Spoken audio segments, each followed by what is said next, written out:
Eh mais franchement, ils ont honte de rien en France.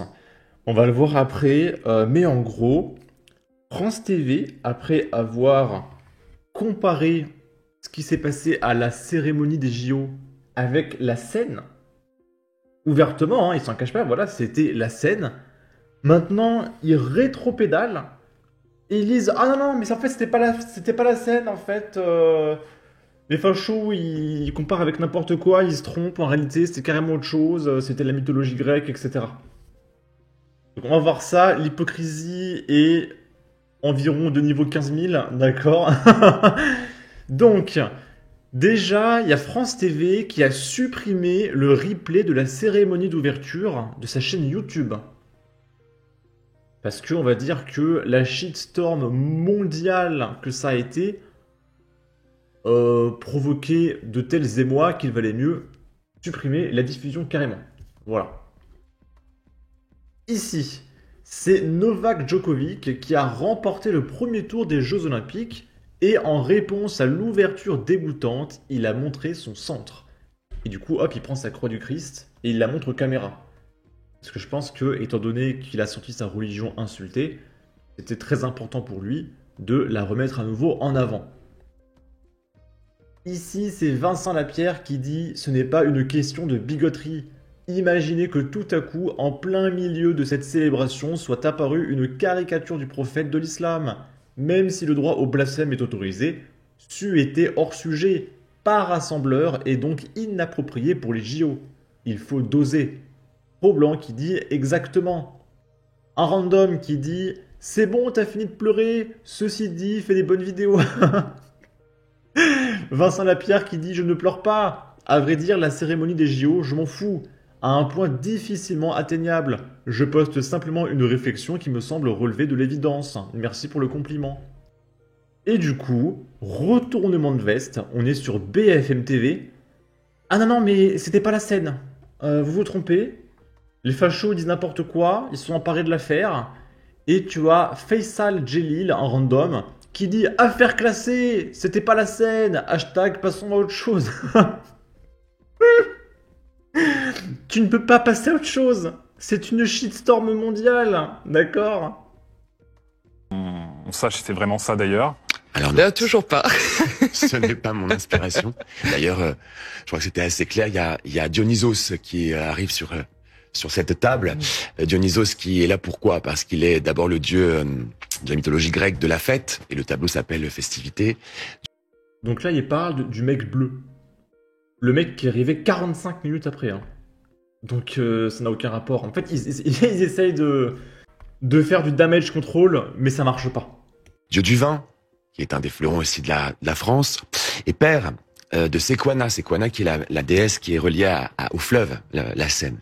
Et l'idée était plutôt de faire une grande fête païenne reliée au dieu de l'Olympe, olympisme. Et vous ne trouverez jamais chez moi...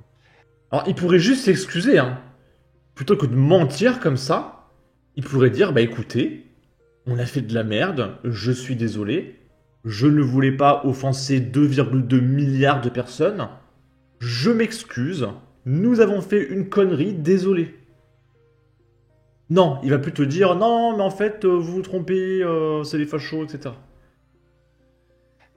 Ni chez moi ni dans mon travail, une quelconque volonté de moquerie ou de dénigrer qui que ce soit. J'ai voulu faire une cérémonie qui répare, une cérémonie qui réconcilie, mais aussi une cérémonie qui réaffirme des valeurs qui sont celles de notre République, liberté, égalité, fraternité, et absolument pas d'aller moquer qui que ce soit. Par contre, si on utilise notre travail pour régénérer derrière ce moment d'union, à nouveau de la division, à nouveau de la haine. Voilà. C'est à cause de nous qu'il y a de la haine, d'accord? Alors là... Je ne le supporte pas ce mec, je le connaissais pas il y a 2 jours, je ne le supporte pas. Excuse-toi! C'est pas la faute de la haine! C'est ta faute! Dis pardon! C'est tout! Et qu'elle continue à reprogresser, alors sachant qu'on a, je crois, fait un peu de paix les uns avec les autres, et constater que quand on est ensemble, dans toutes nos différences, on peut faire des choses grandes et... Désolé, ça m'insupporte. Ça m'insupporte. Bertrand Guyot qui dit c'était la scène, il faut arrêter de raconter n'importe quoi et passer en effet à autre chose.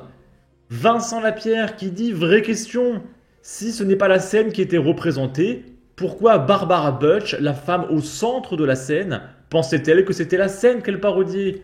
Et donc c'est la nana du milieu qui partage sur son Instagram, je crois, oh yes, the new Homo Testament. Je dis pas le mot qui commence par G. Et elle partage l'image de la scène sur son compte Instagram. D'accord? Amaury Brelet. La scène n'était pas mon inspiration, a expliqué Thomas Joly, metteur en scène de la cérémonie d'ouverture des JO de Paris 2024. Je crois que c'était assez clair. Il y a Dionysos qui arrive sur cette table.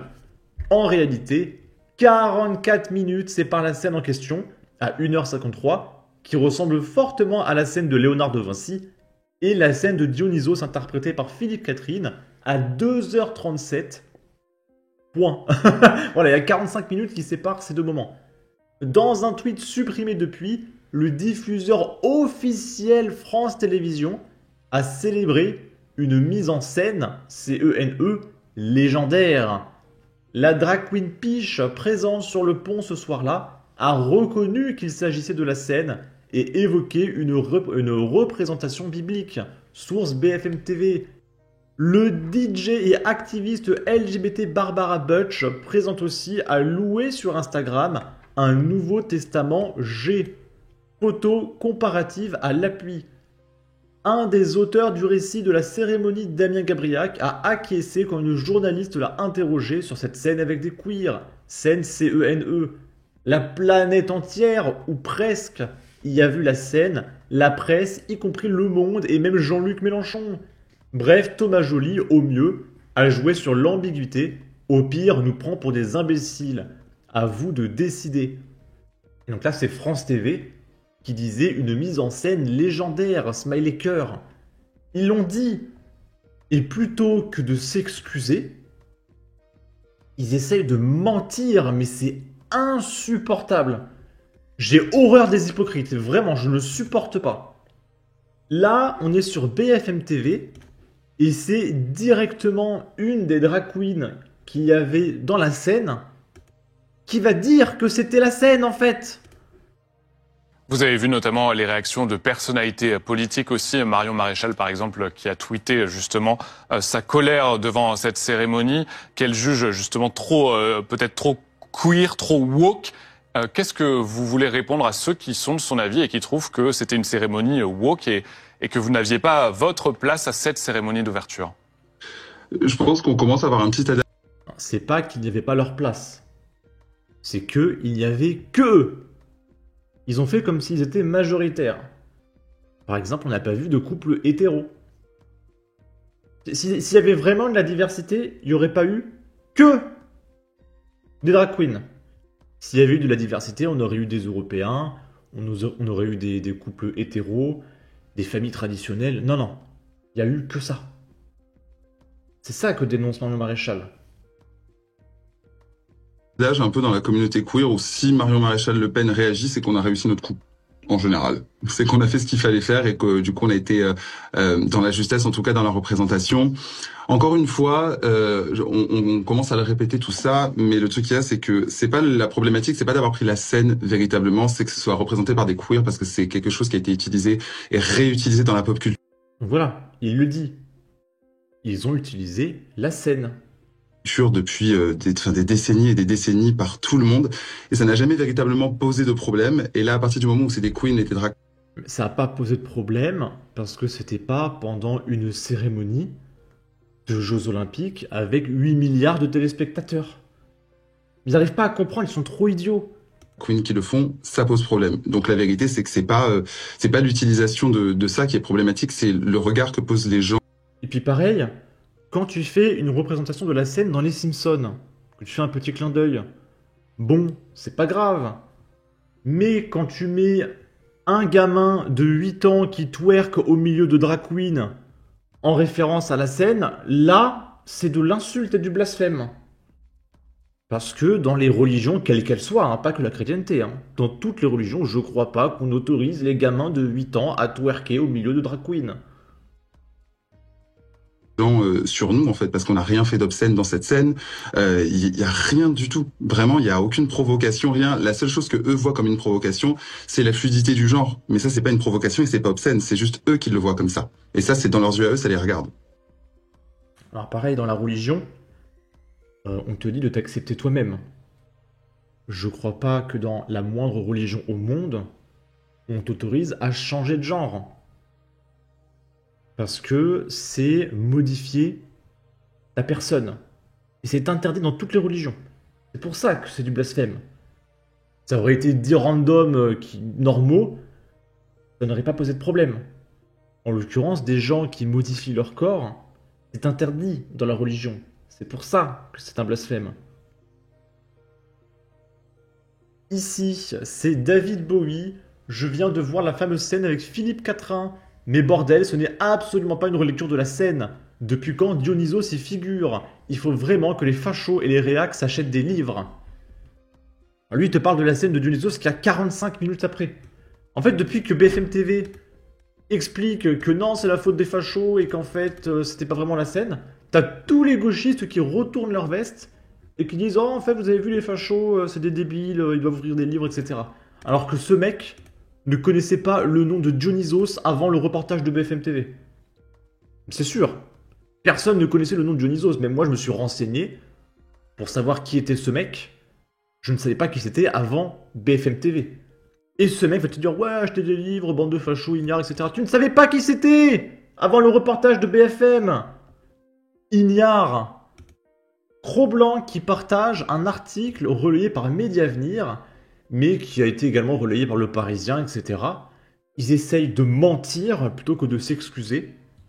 86% des Français considèrent que la cérémonie d'ouverture des JO a été un succès. 96% sont satisfaits.